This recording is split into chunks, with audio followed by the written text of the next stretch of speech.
Good morning friends, कैसे हैं आप लोग। उम्मीद करता हूं आप लोग बहुत अच्छे होंगे। हम लोग रूल ऑफ एलिगेशन पढ़ रहे थे, है ना। हमने सोचा था कि जो है 5 सेक्शन में आपको खत्म कर दूंगा लेक्चर के हिसाब से, लेकिन चूंकि वीडियो थोड़ा लंबा हो जा रहा था इसलिए हमको वीडियो को एडिट करके छोटा करना पड़ा। ठीक है।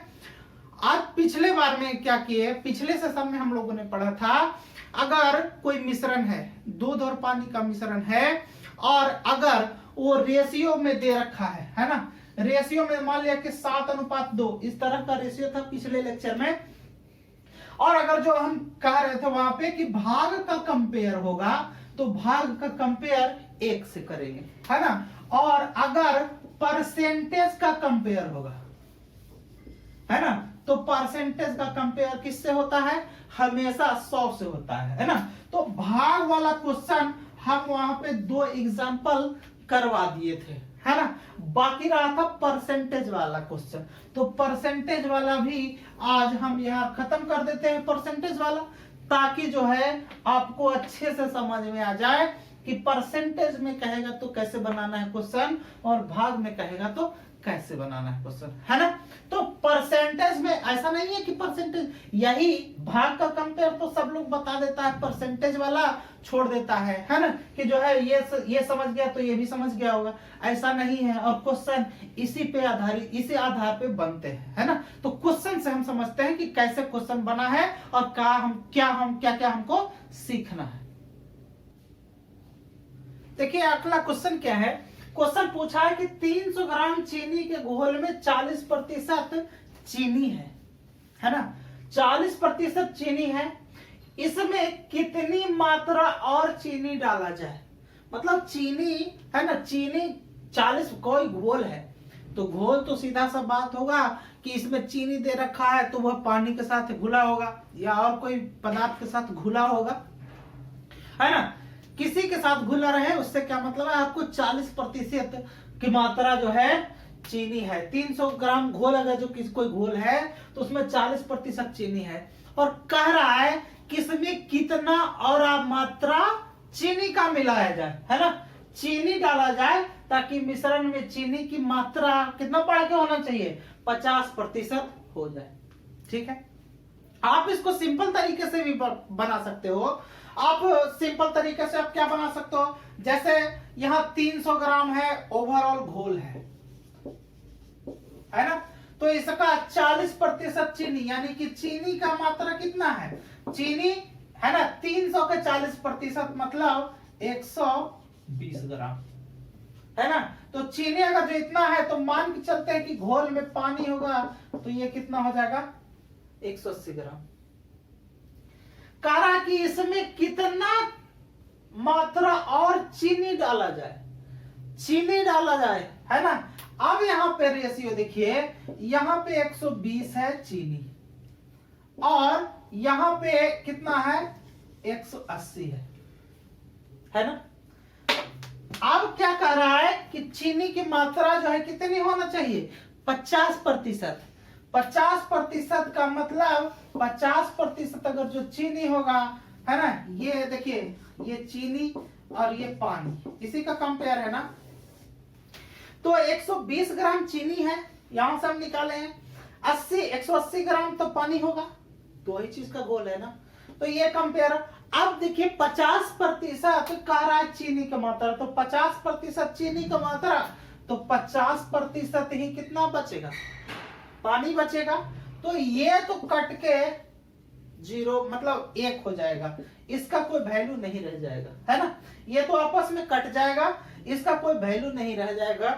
यहां पे क्या करेंगे, अब इसमें कितना मात्रा मिलाएंगे, x मिला रहे हैं, x ही मिलाएंगे ना, तो हम यहाँ पे x मिला दे रहे हैं, है ना, एक पॉइंट लिख करके x, है ना। ये कट गया है तो 120 प्लस x बराबर कितना, 180। तो x बराबर कितना, 180 और माइनस कितना, 120 बराबर कितना, 60 ग्राम, है ना। ये हमारा आंसर हो जाएगा।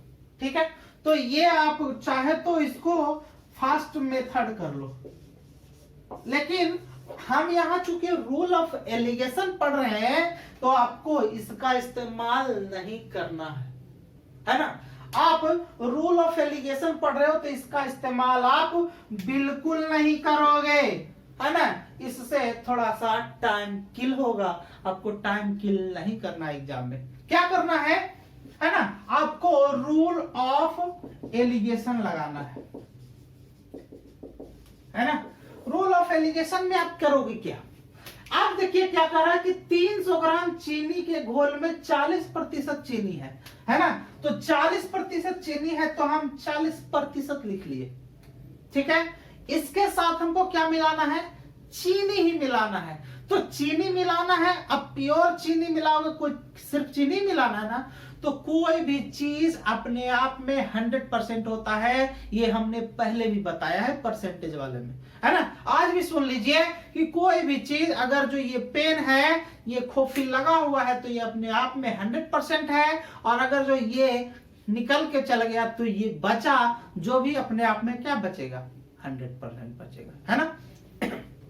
अब देखिए क्या करना है, आप मिला क्या रहे हो, चीनी मिला रहे हो, तो चीनी मिला रहे हो तो 100% होगा। चीनी मिला रहे हो तो वो 100% होगा ना। अब कह रहा है कि जब चीनी मिला दिए तब, है ना, चीनी डाला जाए कि मिश्रण में चीनी की मात्रा कितनी हो जा रही है, 50%, मतलब ये बीच वाला, है ना। अब इसको इस तरीके से एलिगेशन लगा देंगे तो 100 - 50 = 50 लिख सकते हैं, इसको लिख सकते हैं ना। और ये 50 - 40 बराबर कितना, 10 लिख सकते हैं इसको, है ना। यहां देखिए कितना हो गया रेशियो, 5:1, ये आपका रेशियो आ गया, है ना। हम बार बार बोलते हैं कि अगर रेशियो में आ गया तो आपका 90% काम खत्म हो चुका है ना। 90% काम खत्म हो चुका है, 10% बचा है ना।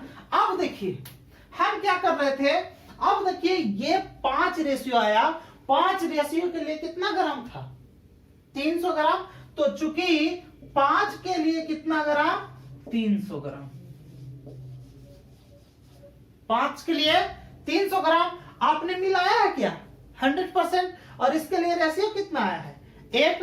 तो चूंकि 5 के लिए 300 ग्राम, इसलिए 1 के लिए कितना, 300 और बटा 5 हो गया। 5 से काट देंगे, 60 बचे, 300 मतलब कितना ग्राम, 60 ग्राम, है ना। तो आपको इससे नहीं बनाना है, ये लेंदी हो जाएगा क्वेश्चन, आपको, है ना, घुमाएगा। एग्जामिनर क्या है, आपका समय कम होता है, समय को आपको बचाना है, तो आपको रूल ऑफ एलिगेशन लगाना होगा और इससे आसानी से क्वेश्चन बनाना होगा, ठीक है। तो इसी टाइप का क्वेश्चन एक और देते हैं, है ना, ताकि आपको और अच्छे तरीके से समझ आए। देखिए अगला क्वेश्चन क्या कहा है, क्वेश्चन बोला है 40 लीटर दूध और पानी के मिश्रण में 40% दूध है ना। फिर कह रहा है कि यहां पे कह रहा है कि कितना पानी और मिला दिया जाए ताकि मिश्रण में पानी की मात्रा 70% हो जाए। देखिए क्वेश्चन को थोड़ा सा टर्न अप किया गया है, थोड़ा सा टर्न अप किया गया है। क्या टर्न अप किया गया है, हम पहले ही बोले, है ना, हम बोले कि जब कंपेयर करना होगा, चावल का कंपेयर करना होगा, तो चावल का कंपेयर चावल से ही होगा, है ना। इतने तरह का किस्म का चावल है तो चावल से, कहने का मतलब है आप इक्वलिटी का काम जब भी करेंगे, आप अगर जो कंपेयर करेंगे तो एक कास्ट को लेकर के करेंगे, है ना, एक समुदाय को लेकर के करेंगे, है ना। कास्ट का मतलब ये नहीं है कि जो है कुर्मी है, कहार है, इस तरीके का नहीं करेंगे, है ना। कुर्मी है, कहार है, यादव है, ब्राह्मण है, राजपूत है ना, ये सब आप नहीं करेंगे, है ना। मेरा कहने का मतलब है आप अगर जो चावल का कंपेयर कर रहे हैं तो चावल का कंपेयर चावल से करेंगे, गेहूं का कंपेयर गेहूं से करेंगे, चना का कंपेयर चना से कंपेयर करेंगे, है ना। तो ठीक इसमें काम वही करना है। अब एक चीज और इसमें समझने वाली बात है, जैसे मान के चलिए कि आपके पास 100 रुपया है ना, 100 रुपया है और 100 रुपया में आपने 40 रुपया खर्च कर दिया, है ना, 40 रुपया खर्च कर दिया, तो आपके पास सेविंग होगा ना। दो ही तरह की बात होगा ना, जब आपके पास 100 रुपया है, आप 40 रुपया खर्च कर चुके हो, मतलब सेविंग में होगा ना 60 रुपया। हमको सिर्फ वही काम करना है। देखिए कहा कि 40 लीटर दूध और पानी के मिश्रण में 40% दूध है, मतलब अगर जो 40% दूध है तो 60% पानी होगा, बिल्कुल होगा, है ना। और उसके बाद कहा कि कितना पानी और मिला दिया जाए, है ना, ताकि मिश्रण में पानी की मात्रा 70% हो जाए, है ना। तो पहले वाले भाग में जैसे हमने बताया, तो उस तरीके से कुछ लोग देखता है कि, है ना, क्वेश्चन समझने का प्रयास नहीं करता है, सिर्फ डेटा देखा, पुट किया, आंसर निकाल दिया। जैसे इसमें डेटा है 40 डेटा है, 100 डेटा है, 70 डेटा है ना, इस डेटा को निकाल दिया, फिर कंपेयर कर गया कि ये 30 हो गया, ये 30 हो गया, है ना। अब जो है 1:1 हो गया, एक के लिए भी 40 है ना, एक के लिए भी 40 है, तो इधर भी 40 लीटर है। कभी पॉसिबल होगा क्या? ये बिल्कुल गलत होगा, बिल्कुल गलत हो जाएगा। आपको सिर्फ डेटा नहीं देखना है, आपका क्या क्वेश्चन कह रहा है उसको भी समझना है। अब यहां देखिए क्या कह रहा है, 40 लीटर दूध और पानी के मिश्रण में 40% दूध है। ये तो कह रहा है कि कितना पानी और मिला दिया जाए। देखिए पानी मिला रहा है ना, तब समझिए कि पानी का कंपेयर होगा, है ना। तो आप क्या करेंगे, रूल ऑफ एलिगेशन,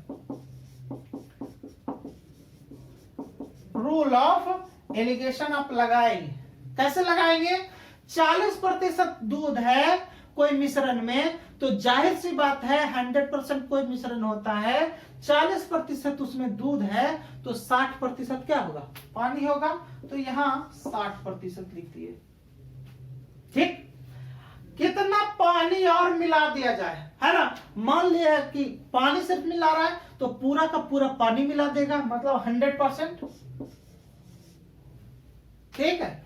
और पानी को मिलाने से पानी की मात्रा जो होती है उस मिश्रण में कितना हो जाए? 70%। तो ये 70 है ना। रूल ऑफ एलिगेशन यहाँ पे लगा देंगे, कितना होगा? 100 - 70 = 30 और 70 - 60 = 10, है ना। काट देंगे, ये रेशियो कितना आ जाएगा? 3:1 का रेशियो आ गया, है ना। और हम बार बार कहते हैं कि रेशियो जैसे ही निकला आपका 90% काम आसान हो गया, है ना। अब देखिए चूंकि 3 के लिए रेशियो कितना है, जब 3 के लिए रेशियो 3 रेशियो था, यहां पे 3 रेशियो था, तो कितना था मिश्रण? 40 लीटर, यहां 40 लीटर था, है ना। तो जब रेशियो 1 रहेगा तो कितना हो जाएगा? इसलिए जब रेशियो 1 रहेगा तो कितना हो जाएगा? 40 और बटा 3, मतलब ये इसको अगर जो पूर्णांक में आप लिख दोगे तो कितना हो जाएगा? 13.1/3 लीटर, है ना। तो ये आपका क्या हो जाएगा? आंसर हो जाएगा, ठीक है। इसी टाइप का क्वेश्चन और भी पूछता है, जैसे मान के चलिए कि कोई पीपा है, पीपा समझते हो? दारू वाला जो भट्टी, जहां दारू का भट्टी लगता है, जहां मतलब दारू जहां रखा जाता है, जिस, है ना, बर्तन में, उसको पीपा बोलते हैं, है ना, पीपा बोलते हैं, है ना। तो वहां पे शराब से रिलेटेड क्वेश्चन पूछा है, और क्वेश्चन कैसे बनता है और उसको हम कैसे डील करेंगे, क्वेश्चन के हिसाब से समझते हैं। देखिए क्वेश्चन क्या बोला है, क्वेश्चन हम यहाँ पे लिख रखे हैं, थोड़ा लंबा दिख रहा होगा, क्वेश्चन बड़ा दिख रहा होगा, बड़ा से आपको नहीं घबराना है, ये मात्र 5 सेकंड में क्वेश्चन बन जाएगा। कैसे बन जाएगा, पहले आप क्वेश्चन को समझिए। कह रहा कि एक शराब के पीपे में 30% स्पिरिट थी, और कह रहा कि इसमें से कुछ शराब निकालकर उसकी जगह दूसरी शराब मिला दिया गया जिसमें स्पिरिट की मात्रा कितनी थी 12%, है ना। अब यदि पीपे में शराब का 22% रह गया, है ना, तो तीनों चीजों दे रखा है आपको, है ना। आप इसको डायरेक्ट लिख सकते हैं 30 और मिलाया किसको 12% वाला के साथ मिलाया और ओवरऑल रह गया कितना 22%। रूल ऑफ एलिगेशन, तो 30 में से 22 घटा देंगे तो 8 हो जाएगा और 22 में से 12 घटा देंगे तो 10 हो जाएगा। काट देंगे 5 दूनी 10, 4 दूनी 8, मतलब 5 अनुपात कितना 4। ये आपका रेशियो हो गया। बार बार हम कहते हैं अगर जो रेशियो निकल गया तो आपका 90% काम क्या हो गया, खत्म हो गया। अब क्या करा कि पहले वाले शराब के किस भाग को नए शराब में बदला गया। नया शराब तो ये बदला है ना, तुम 12% वाला में मिलाया है, तो इसके लिए रेशियो कितना ये है ना। तो यहां लिख देंगे बदला गया भाग, बदला गया भाग, है ना। तो बदला गया भाग ये बदले हैं, इसके लिए ये रेशियो ये हो गया 4। अब बटा टोटल का कितना 5 और 4 कितना 9, है ना। यही हमारा क्या हो जाएगा आंसर, ठीक है। तो इसी टाइप का क्वेश्चन एक और क्वेश्चन पूछा है ना। बार बार हम बोलते हैं कि ये 5 सेकंड में, बोले ना 5 सेकंड में, तो हम तो यहाँ आपको चूंकि बता रहे हैं तो यहाँ पे हमको शो ऑफ करना पड़ेगा कि कैसे बता रहे हैं, है ना। जब ये दिमाग में आपके फीड हो जाएगा तो 5 सेकंड से ज्यादा क्वेश्चन में जान नहीं है ना। तो अगला क्वेश्चन देखते हैं। जो पहले मैं क्वेश्चन बताया उसी के आधार पर एक और क्वेश्चन है, थोड़ा लंबा दिखने में लगेगा, आपको घबराना नहीं है, बिल्कुल नहीं। कह रहा है कि विस्की से भरे एक गिलास में 40% अल्कोहल है ना। कुछ बच्चा ऐसा भी देख रहा होगा विस्की है अल्कोहल है, विस्की सुन करके मियाज खुश हो जा रहा होगा लोगों का, है ना। मन में लड्डू फूट रहा हो, विस्की विस्की विस्की, है ना। काश सर विस्की हमको पिला देते, बहुत मजा आता, है ना। ऐसा नहीं है। क्वेश्चन पे आते हैं। कह रहा का क्वेश्चन कि विस्की से भरे एक गिलास में 40% अल्कोहल है ना। इसमें विस्की के कुछ भाग के स्थान पे 19% अल्कोहल वाला द्रव बदल देने से नए द्रव में 26% अल्कोहल हो जाता है ना। तो कह रहा है कि तो विस्की के कितने भाग को नए द्रव में बदला गया होगा। नए द्रव में बदला गया तो जो दे रखा है पहले उसको लिख लीजिए, है ना। यहाँ पे देखिए गिलास में 40% है अल्कोहल, तो 40% बदला गया है किससे 19 वाला से, ओवरऑल बचा कितना 26। रूल ऑफ एलिगेशन यहां लिख देते हैं, रूल ऑफ एलिगेशन, है ना, ठीक है। तो यहां देखिए 40 माइनस 26 इसका मतलब 14 और 26 माइनस 19 मतलब कितना 7। रेशियो में आ गया, काट देंगे 7 दूना 14 मतलब 1 रेशियो 2, है ना। रेशियो निकल गया तो आसानी से निकल जाएगा। अब क्या कर रहा है कि नए द्रव में बदला गया, है ना। कितना बदल दिया, तो बदला गया भाग, बदला गया भाग कौन सा बदला है, ये वाला ना। इसके लिए रेशियो कितना 2 और टोटल कितना 2 1 3, है ना। यही हमारा क्या हो जाएगा आंसर हो जाएगा, है ना। तो मेरा कहने का सीधा सा तात्पर्य यहां से ये है, क्वेश्चन आपको बड़ा लिखता है, आपको एग्जामिनर बड़ा देता है, लेकिन उसका शॉर्ट में आंसर होता है ना। 2 क्वेश्चन के उदाहरण से हम लोग समझ लिए, है ना। तो आज का हमारा मार्कर में जो इंक है वो खत्म हो चुका है। तो आज के सेशन के लिए इतना ही रहने देते हैं, मिलते हैं अगले सेशन में कुछ बेहतरीन वीडियो के साथ, है ना। तब तक के लिए धन्यवाद।